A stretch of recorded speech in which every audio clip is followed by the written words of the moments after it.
ላም ከሆነ ከሞተ ይበላል ብር ከሆነ ሲመዘዝ ያልቃል እኛም እኮ ራሳችን እንደመሬቱ የነጣን ሰዎች ነን አስቀያሚ ኑሮ ነው ከላይ ነው ወልደው ወልዳለው ምንም መመገበው እስከዚህም ነው በቃ ያስለቅሳል ብታዩ ማለት ነው አንድ በሬ ሳይኖራቸው 10 ልጅ ወለዱ አሉ ጤናው ይተበቀ ህብረተሰብ ከሌለ እና መኖር ካልቻለ አካይን ብትጠብቀው ምንም ፋይዳ የለውም እኛ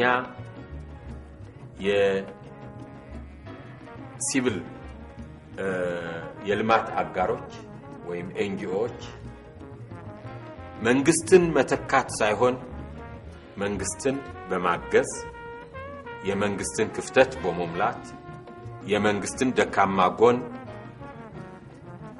እንዲያሻሽል በማድረግ ህብረተሰቡና የልማት አጋሮች መንግስትን በጋራ በበጎ ትስስር ወደ ብልጽግና እርምጃ እንድትካሄድ በመደጋገፍና በመተሳሰብ መፈጸም አለበት የሚል የልማት አቅጣጫ የምንከተል አካላት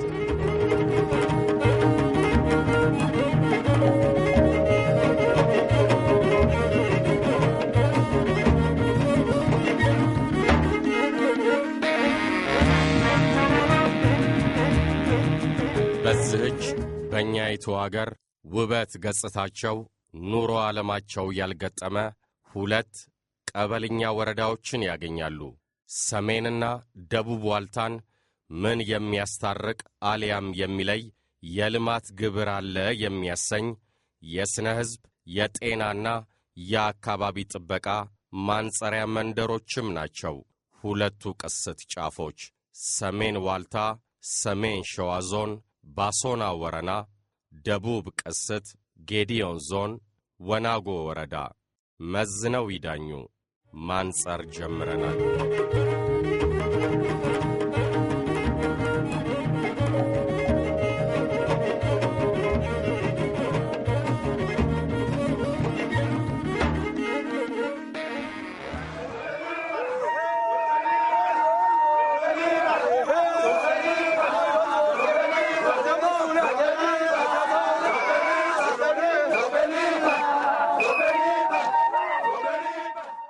ወናጎ ወረዳን በደቡብ ብሔር ብሔረሰቦችና ሕዝቦች ክልላዊ መንግሥት በጌዲዮን ዞን ውስጥ ከዞኑ ዋና ከተማ ከዲላ በ12 ኪሎ ሜትር ርቀት ላይ ያገኟታል።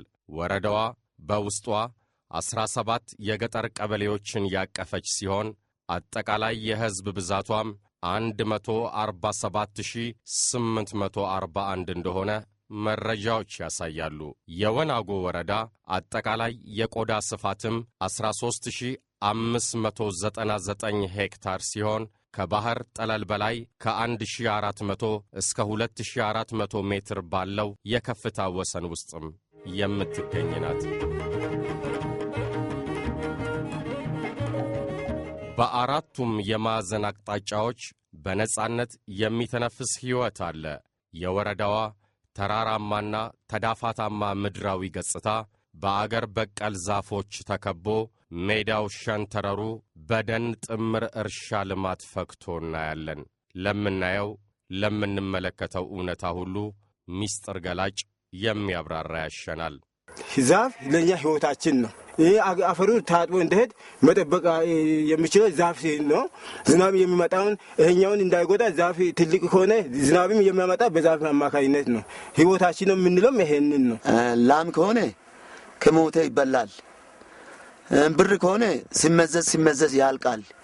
ይሄ ደግሞ ተፈጥሮ ሀብት አባት አያት ያስወረሰ ነገር ስለሆነ አባቴ አያቴ ጥሩ ነገር እንዳሳለፈኝ እኔ ለልጄ ጥሩ ነገር ሊያሳልፍ አሁን እነዚህ ከተቆረጡ የሰው ህይወት ሊኖር አይችልም።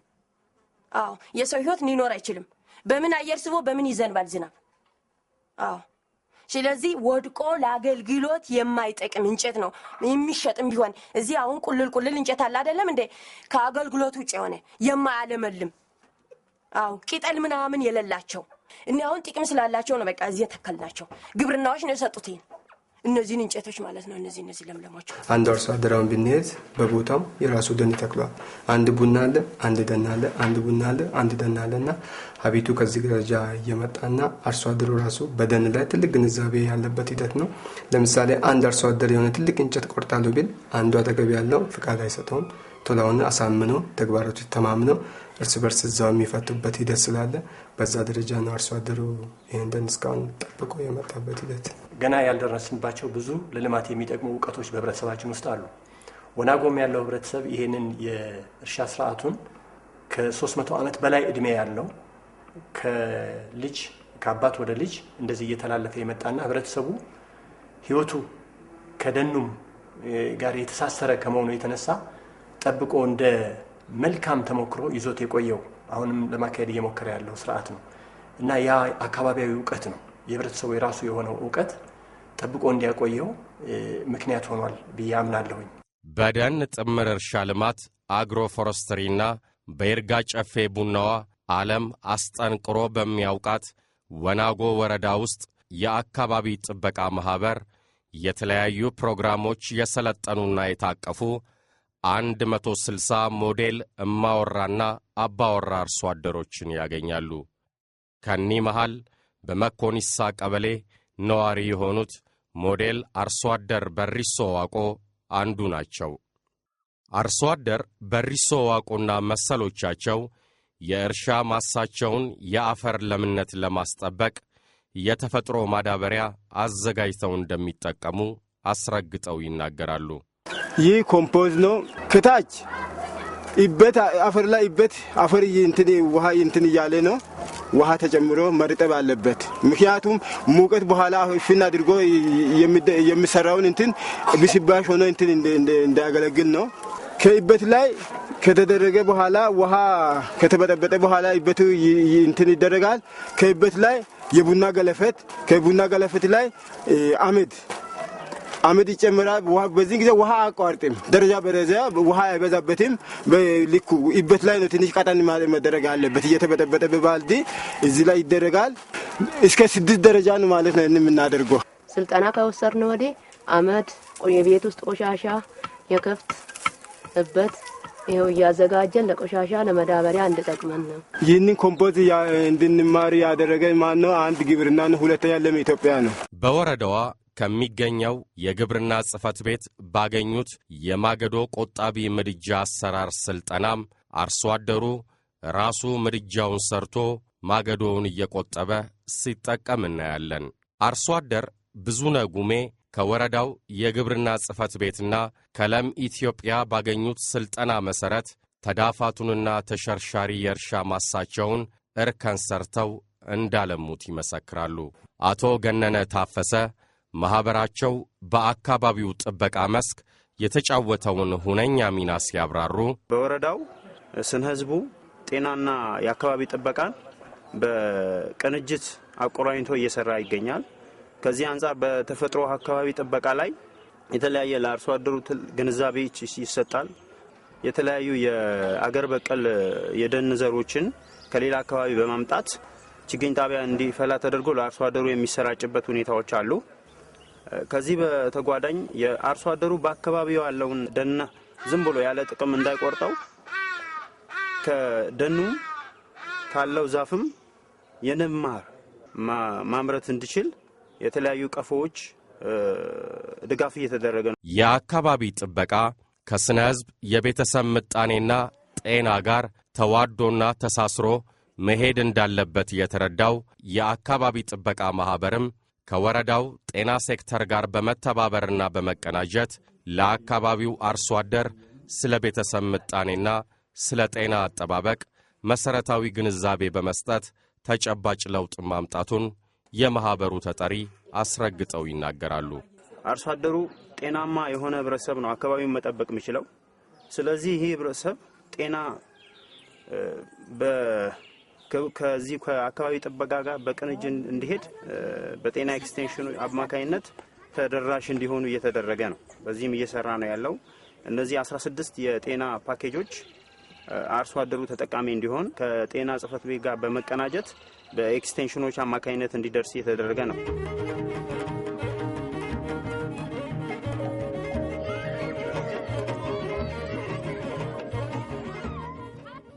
ባለ 4 ልጅ ወልዳለሁ አላልኩም። በቃ 2 ልጅ ራሱ ከአቅም በላይ ነው በዚህ ኑሮ ማለት ነው።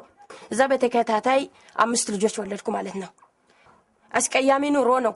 ከላይ ነው የምወልደው። ወልዳለሁ ምንም የምመገበው እስከዚህም ነው። በቃ ያስለቅሳል ብታዩ ማለት ነው።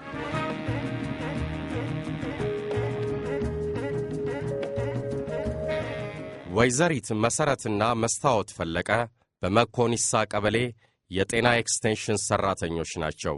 የቤት ለቤት የጤና ድጋፍ አገልግሎት ሲሰጡ ተመልክተን የቀበሌው ነዋሪ የጤናና የቤተሰብ ምጣኔ ግንዛቤና ተጠቃሚነት ምን ይመስላል ስንል ጠየቅን። መኮኒሳ እንደሚታወቀው የህዝብ ብዛት ብዙ ያለበት ቀበሌ ነው እና ከዚህ አንጻርም የፋሚሊ ፕላኒንግ ተጠቃሚዎች ብዙ አሉ። ይሄ ምንድነው? እኛ ትምህርት ሰተን ብዙ ግንዛቤ አግኝተው ብዙ እናቶች የ3 አመቱን የ4 አመቱን የ3 ወሩን ዲፖ ይሄን መድኃኒት እየተጠቀሙ ብዙ ለውጥ አሳይተውናል። መጀመሪያ ፒልሷን ይሰጣሉ። ፒልሱ አልተስማማንም ካሉ ወደ መርፌ ይለውጡላቸዋል። መርፌው ካልተስማማቸው ወደ ዝች ይለውጣሉ። ስነ ህዝቡ ከፍተኛ ነው። ስለዚህ ይሄ ህብረተሰብ ደግሞ ያለው የደን እንትን ላይ ጥያቄ ነው ሊያስነሳ የሚችለው ዘላቂነቱ አስተማማኝ ስለሌለው ከዚህም አንጻር ስነ ህዝቡ እንዲቀንስ ቤተሰቡ የፋሚሊ ፕላኒንግ ተጠቃሚ እንዲሆኑ እየተደረገ ነው። ከዚህ በፊት በባህል 7-8 ነበር የሚወልዱት አርሶ አደሩ። ነገር ግን አሁን ባለው የቤተሰብ ከፍተኛ ቤተሰብ ምን ያህል ኢኮኖሚ ላይ ችግር እንዳለው አርሶ አደሩም ግንዛቤ እያገኘ ስለመጣ በተወሰነ መልኩ እየተቀረፈ ነው ያለው።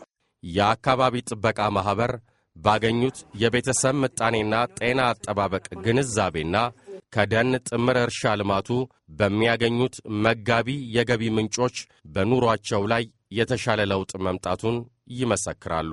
መንግስት ከፍት እንዲወስድ ገፋፋን። ያችን ከፍት ካመጣን ወለደችልን። አሁን 9 ወሯ ነው ከወለደች። በዛ በአንድ አመት ውስጥ ባልሞላ ውስጥ እንዴት አይነት ለውጥ እንዳየን ቤት ውስጥ ብታይ በጣም ይገርማል። እኔ ለውተር እንዳገኘው ነው በቃ ተደስቼ ነው በቃ ወገቤን አስሬ በቃ ተደስቼ ነው የምሰራው። አሁን እሷ ትታለባለች 2 አጡት ማለት ነው። ቂቤ በ3 ቀን ልዩነት ገፋለሁ። ወተቱን 50 ብር ሸጣለሁ። ቂቤውን 60 ብር ሸጣለሁ። በ3 ቀን ልዩነት ማለት ነው። በ6 ቀን ሲገፋ 120 ብር ማለት ነው። አሁን ያንን ለምንድን ነው የምናደርገው? ወተቱ ለኛ ቂቤው ለሷ ፍሪሽካ። እኛም በጣም ነው የለወጠችን እቺ ከፍት። ካለማወቅ ከዚህ በፊት እስከ 8 ወልጃለሁ።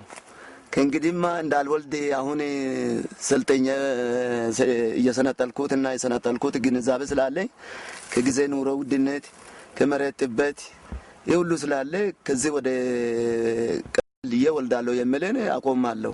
ለም ኢትዮጵያ የአካባቢ ጥበቃ ማህበር ከወረዳው የግብርና ጽሕፈት ቤት ጋር በመተባበር የወናጎ ወረዳ የተፈጥሮ ደን ሀብትና የአካባቢ ጥበቃ ለዘለቄታው ተጠብቆ እንዲኖርና ይበልጡንም ተጠናክሮ እንዲቀጥል የሚያስችል በቱማታ ጭርቻ ቀበሌ የችግኝ ጣቢያ አቋቁሞ አገር በቀልና ጠቀሜታ ያላቸው የውጭ ዝርያ ችግኞችን በማፍላት ለወረዳው አርሶ አደር እንደሚያከፋፍልም የችግኝ ጣቢያው አስተባባሪ አቶ አሸናፊ ዱቤ አስረግጠው ይናገራሉ።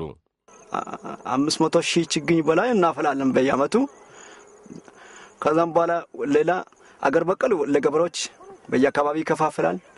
ያው ሌሎች ወደ ደን ይተከላል። የአካባቢ ጥበቃውን በዘላቂነት ለማስጠበቅ ከወረዳው ጤና ጽሕፈት ቤት ጋር በመተባበር ለ5416 ለወረዳው ነዋሪዎችና አርሶ አደሮች ተጠቃሚ የሚያደርግ በጅምር ላይ ያለ አንድ የጤና ኬላ ግንባታ በበሌ ቡቂሳ ቀበሌ እያስገነባ መሆኑንም ተመልክተናል። እነሆ ለቀጣዩና ለዘለቄታው የሦስትዮሽ ልማታዊ ቁርኝቱ ተያይዞ እንዲቀጥልና ለትውልድ እንዲተላለፍ ከወረዳው መንግስታዊና መንግስታዊ ካልሆኑ አካላትና ከህብረተሰቡ ምን ይጠበቃል? ለወደፊቱስ ምን ታስቧል? ያው የሚሰራ ነገር አለ። የህዝቡንና የአካባቢውን ደህንነት ለመጠበቅ በዛ በኩል ያለውንም ለምሳሌ የቤተሰብ ምጣኔ አገልግሎትን እየተጠቀሙ ያሉ አካላቶች አሉ። ያንንም ስራ በስፋት እየሰራን ነው ያለነው። በዛም በዚህም ያለውን ነገር ባለው አካባቢ በተሻለ መጠን በተመጣጣነ ሁኔታ መጠቀም በሚቻልበት ሁኔታ ህዝቡ ታይዞ የመጣውን ነገር አሁንም በስፋት መቀጠል እንዳለበት ያው አደራ ይላለሁ። በዘንድሮ ዓመት ያው በለም ኢትዮጵያ 3 ችግኝ ጣቢያ ማዕከላቸውን አስፋፍቶ የዘንድ ችግኝ በበቂ ሁኔታ ተክሎ ማንኛውም የወረዳ ውስጥ ያሉ ሴክተሮች በሚጠይቁበት ሰዓት ከዛ ደረጃ አድርገን በየከተማውን ስታዩ ደን የተከለበት ሂደት አለ።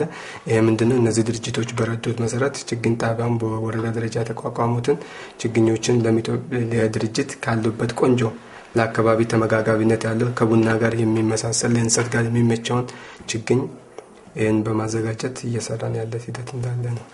እኛም ለም ኢትዮጵያና የወረዳው መስተዳደር አካላት የወናጎ ወረዳ የተፈጥሮ ሀብትና የአካባቢ ጥበቃ ልማት ተጠብቆ እንዲኖር ጤናና ስነ ሕዝብን አካተውና አቻችለው በቁርኝት ማስኬዳቸው አዎንታዊና አገራዊ የልማት ፋይዳው ላቅ ያለ ነውና በዚሁ ሊቀጥል ይገባል እንላለን።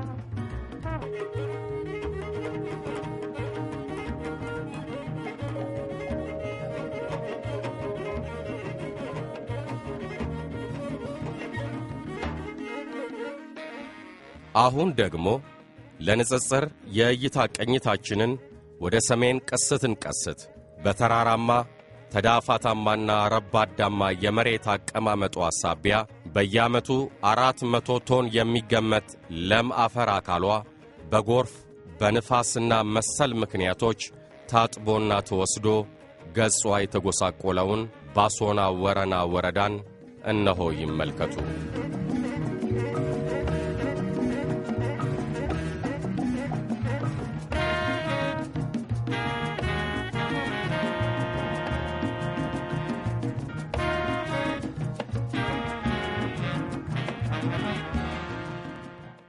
ወረዳዋን በአማራ ብሔራዊ ክልላዊ መንግሥት በሰሜን ሸዋ ዞን ውስጥ ከዞኑ ዋና ከተማ ከደብረ ብርሃን 11 ኪሎ ሜትር ርቀት ላይ ያገኟታል። 31 ቀበሌዎችን በውስጧ አቅፋ የያዘችው ባሶና ወረና ወረዳ አጠቃላይ የሕዝብ ብዛቷ 127111 ሲሆን ሁለንተናዊ የቆዳ ስፋቷም 139900 ሄክታር ነው። ከ80 በመቶ በላይ የወረዳዋ ነዋሪዎችም በግብርናና በግብርናው መስክ ባሉ የእርሻ ልማት ውጤቶች የሚተዳደሩ አርሶ አደሮች ናቸው። ሞዴል አርሶ አደር ጌታቸው ይገዙ በባሶና ወረና ወረዳ በቀበሌ ቢርቢሳ ልዩ ስሙ ቀጣኒት በተባለ ጎጥ ወይም ሰፈር ውስጥ በግብርና ሥራ የሚተዳደሩ አርሶ አደር ናቸው። በ67 ዓመት የኑሮ ዕድሜያቸው የታዘቡትን እንዲህ ይገልጡታል። እዚያን